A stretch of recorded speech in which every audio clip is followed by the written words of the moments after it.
anyaya nila, ay anyaya sa kanila, ay ang kinig nila yung pagiging main character ng kanilang buhay, kanilang paglalakbay. Na ang isa sa atin ay main character sa sarili nating paglalakbay sa buhay.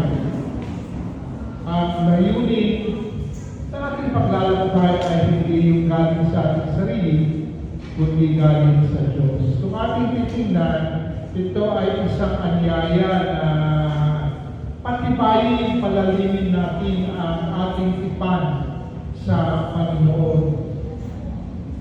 Patibayin natin yung ating relasyon sa Kanya. Siya bilang ating Diyos, tayo bilang Kanyang bayan. Doon sa ating tawag sa pagsamba na hango sa sulat ni Propeta Jeremias, sabi ng Panginoon, isusulat ko ang aking batas sa mga puso, mga isip ng Israel, ng Juda. Hindi na ibang tao ang magtuturo sa kanila, kundi sila ang tuturo sa kanilang mga sarili, mauunawaan. Ako ang magtuturo sa kanila, maunawaan nila. Sila ay magiging aking bayan at ako ay magiging kanilang Diyos. Sa Biblia, marami tayong makikitang larawan kung ano yung ating relasyon sa Diyos. Doon sa hango sa Jeremias, tayo ay kanyang bayan, siya ay ating Diyos. Maging sa lumang tipan, maging sa bagong tipan, ginagamit din ng Diyos at ng mga propeta at pati na si Jesus mismo yung larawan ng pastol at tupa. Siya ang ating pastol, tayo ang kanyang tupa na kanyang inaalagaan, kanyang binabantayan. Doon sa ating binasa ngayon, ang larawan na ginamit niya ay puno ng ubas. Bagaman bihira siguro sa atin ang nakakita ng puno ng ubas, pero palagay ko karamihan sa atin ay nakakain ng fresh grapes. At pag tayo ay ng hapunan, nakakainom tayo ng katas ng ubas. Bagaman ang ating inumin ngayong gabi ay hindi hindi ubas. Kung ano man ang hinanda. Pero, tingnan natin ng konti itong larawan na binigay sa atin. Isang anyaya na patibayin natin, palalimin natin ang ating tipan sa Panginoon. Sabi niya, ako ang puno, kayo ang mga sanga. Di man tayo sanay sa puno ng ubas, tayo ay familiar sa mga iba't ibang puno. At hindi man natin alam kung anong nangyayari sa ubas, maging sa puno, maging sa mga sanga. At tayo ay familiar sa ibang mga puno, ibang mga sanga. At alam natin na parang ang nagbubunga ay ang sanga. No? Usually hindi ang puno, no? Maliban sa ibang mga halaman. Ano bang halaman na inyong nakita na sa puno mismo lumalabas ang bunga? Isa, kamyas, diba? Ang kamyas nagbubunga sa puno, hindi lamang sa sanga. Para sa mga nakikita ng figs, ang figs ay nagbubunga din sa puno. Pero ang karamihan ng mga puno, ang prutas ay nasa sanga. At alam din natin na ang saka ay magbubunga lamang kung ito ay nakakabit sa puno. Pag naputol na yung saka mula sa puno, hindi na ito magbubunga. Sabi ni Jesus, tayo ang mga sanga, siya ang puno. Ang ating pagkakabit sa puno ay hindi pisikal. Hindi kagaya ng kanyang larawan na ginamit. Ang ating pagkakabit sa puno ay spiritual. Sabi niya, manatili kayo sa aking salita at ako ay mananatili sa inyo. Kung ating papansinin yung larawan na binigay sa atin, hindi lamang tayo ang siyang nananatili sa puno. Sinasabi din ni Jesus na siya rin ay mananatili sa atin. So yung pananatili ay mutual, hindi one-sided. Ang ating pakikiugnay sa Diyos ay hindi one-sided, ito ay mutual. Andun ang kanyang pag-ibig sa atin, andun ang ating pag-ibig sa Kanya. Tayo ay nananatili sa Kanya, siya ay nananatili sa atin. At siya yung nagproduce ng bunga sa ating buhay. Kung ating tatanungin, ano pa ang bunga ng pananatili sa Diyos? Isa yung bunga ng Espiritu. Love, joy, peace, patience, kindness, goodness, faithfulness, and sa and self-control. Pag ating tinitingnan ng isang tao, na natutuklasan natin kung may pananampalataya siya o wala. May Diyos siya o wala. Dahil iba yung dating. At di man natin na-identify, hindi naman lang natin nasasabi, ito. Pero nakikita natin yung bunga ng Espiritu.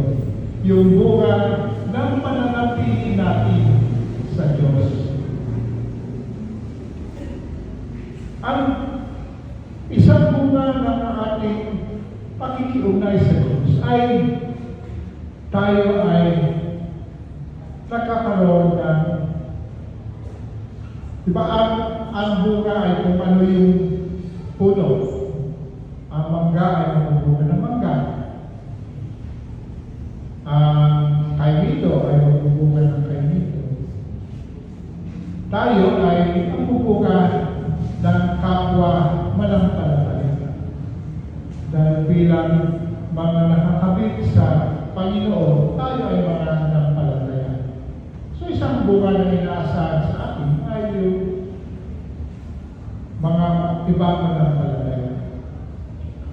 Isa pang bunga na marahil maaasahan sa atin ay yung tinatawag ng good works. Tayo ay hindi liligtas sa pamamagitan ng mabuting gawa ng good works. Ngunit, tayo ay liligtas para makagawa tayo ng good works. Kaya tayo nakakabit sa Panginoon,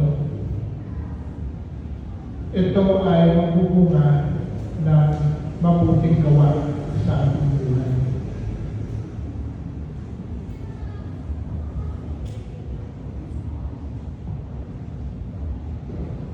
May ilang mga bagay na makikita din natin dito sa ating binasa. Ginamit ni Jesus yung larawan ng puno ng ubas. Ang puno ng ubas ay kailangan ng matinding pruning, no? Linilinis ng mabuti para ito ay magbunga ng mabuti.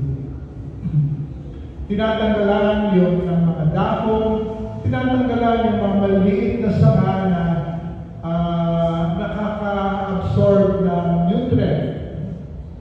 At ito ay para yung nutrients doon sa puno at doon sa mga sanga ay pupunta sa prutas, hindi pupunta sa bunga, ay hindi pupunta doon sa dahon at doon sa extra na mga growth doon sa puno.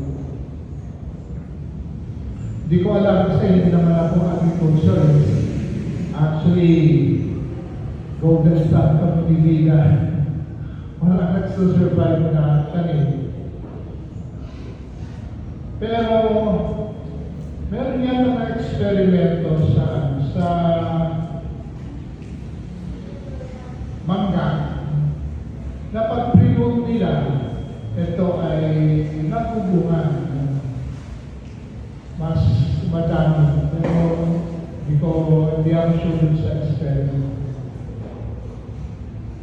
Kaya bilang mga manampalataya, tayo ay dumadaan tuwing-tuwing sa pruning.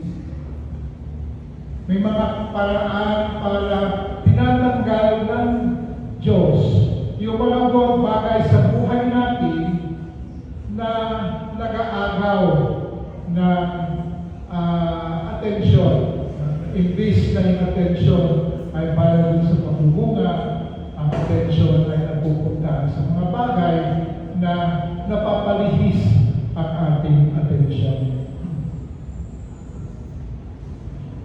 Tayo ay inaaniyahan ng Diyos. Kaya niya pinadala ang kanyang anak para pumasok sa isang relasyon sa Kanya. Magkaroon ng tipan sa Kanya. Alam natin ang sinasabi sa Evangelyo ni Juan, gano'n na lang ang pag-ibig ng Diyos para sa sanlibutan na Kanyang pinadala ng anak upang ang manampalataya sa Kanya ay hindi mapapahamak kundi magkakaroon ng buhay na walang hanggan. Ang nananampalataya sa Kanya ay hindi na nahatulan, kundi may buhay na walang hanggan. Kaya pinadala ng Diyos ang Kanyang anak para tayo ay magkaroon ng isang matalik na relasyon sa Kanya.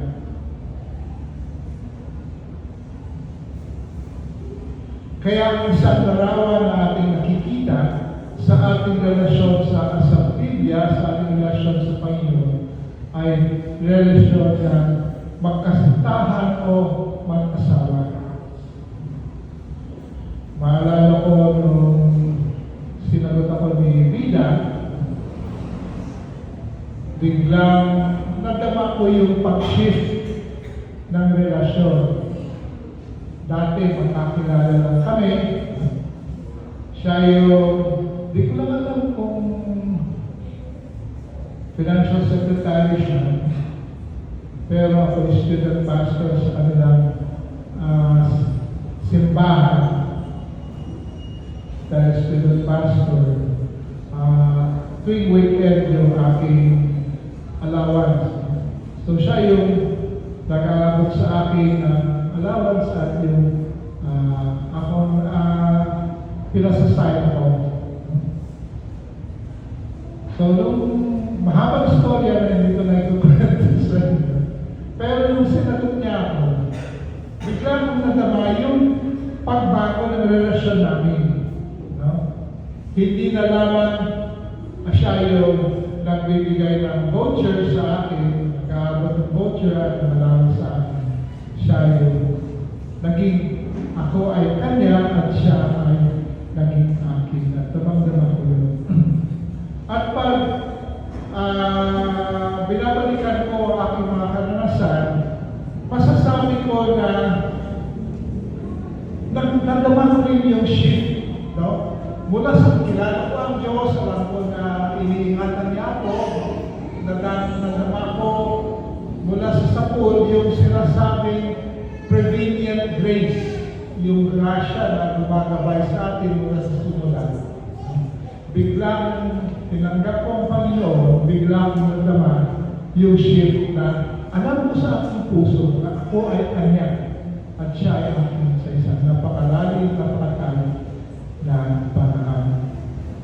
At ang bawat isa sa atin na pumasok sa relasyon sa Panginoon ay nagkaroon ng ganong relasyon.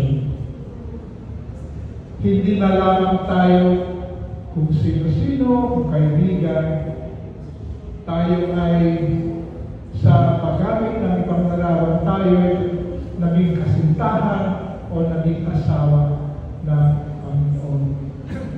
Naging tayo siya, atin siya, at naging Kanya tayo sa isang malalim na pag-aaral. Minahalayan tayo na tuwi-tuwi na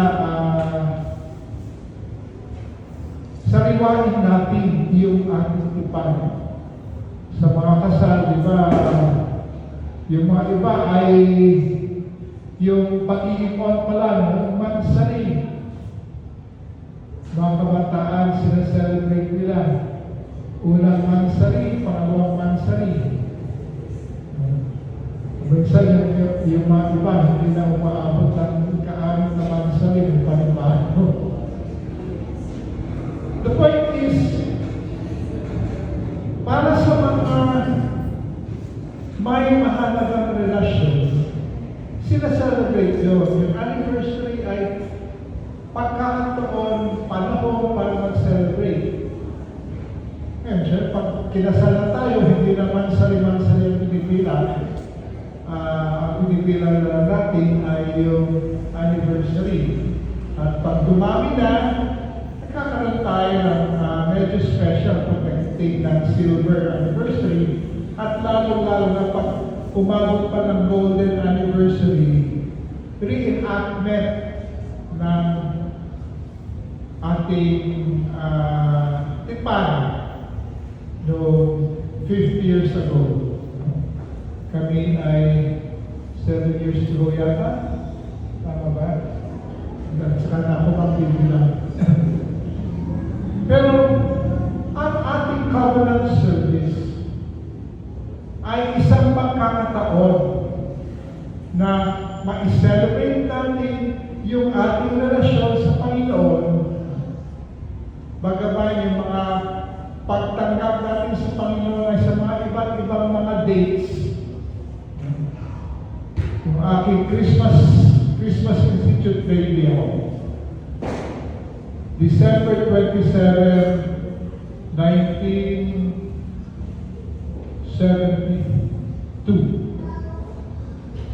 Doon ko tinanggap ang Panginoon. Yung may iba sa atin na born again sa Sarangan. Yung may iba sa atin sa isang karaniwang service o sa ating sariling pakikiugnay sa Panginoon. Tinatawagan niya tayo sa mga iba't ibang paraan, iba't ibang pagkakataon. Pero tinatawagan niya ang bawat isa sa atin sa isang malalim na pakikiugnay sa Kanya na atin siyang susundin. Kaya ng focus ng Christmas Institute, sundin natin ang Kanyang layunin, ang Kanyang layon sa atin, hindi yung ating sarili. Ito ang agaya sa atin ngayong gabi. Ngayong gabi, gagamitin natin ang ilang panalangin mula sa ginamit ni John Wesley. Ito ay translate sa wikang Tagalog. At kung wala kayong kopya, alin meron pa ba?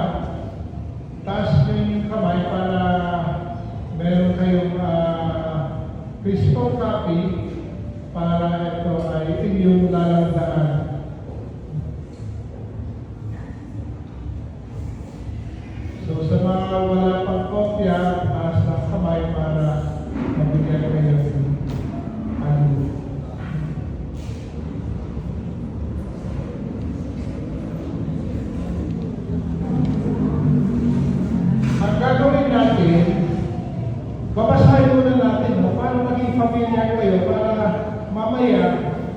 pinanalangin natin ito,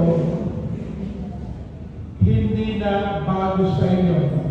After na basahin natin, sabay-sabay, pagbalay-balayan nyo ng konti, aawin tayo ng dalawang talata o dalawang estropa ng O Master, let me walk with thee. And then, tayo ay ating bibigkasin yung ating pagpapagpapag. So lahat na ay nakakuha na ng kopya. Nakasya ba ang kopya? Alin? Sige po, basahin muna natin para maging familiar sa ating tipan nito.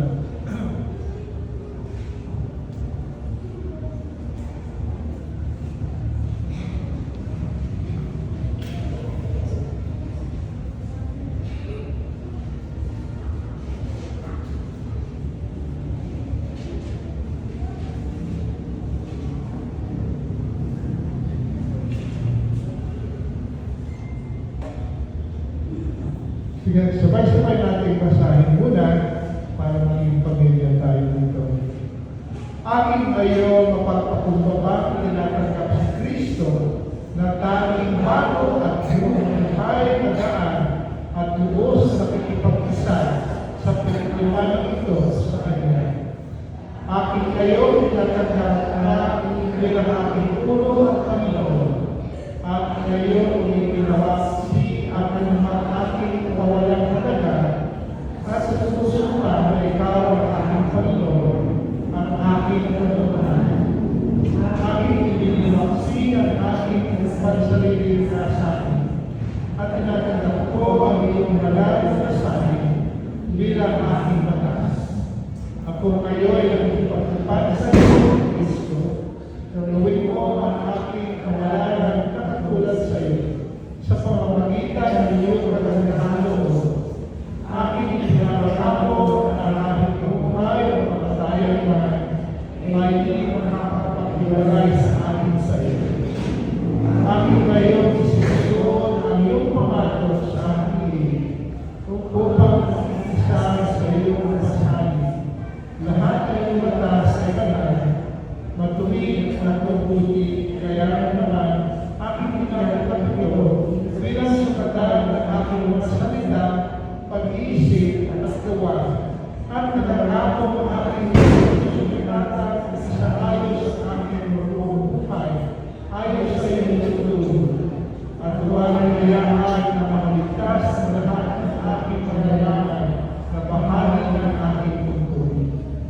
Aking Diyos, ang dalawang ginagawa ko ito timbang sa iyo ngayon, sa walang kasunalitan o papakikipagwalwali. Kung mayroong kabututan sa akin, gabayan ako at nagawin ang gagawin ito. At ngayon, lahat sa iyo, Diyos Ama, na nagmahal sa akin at umalag sa akin.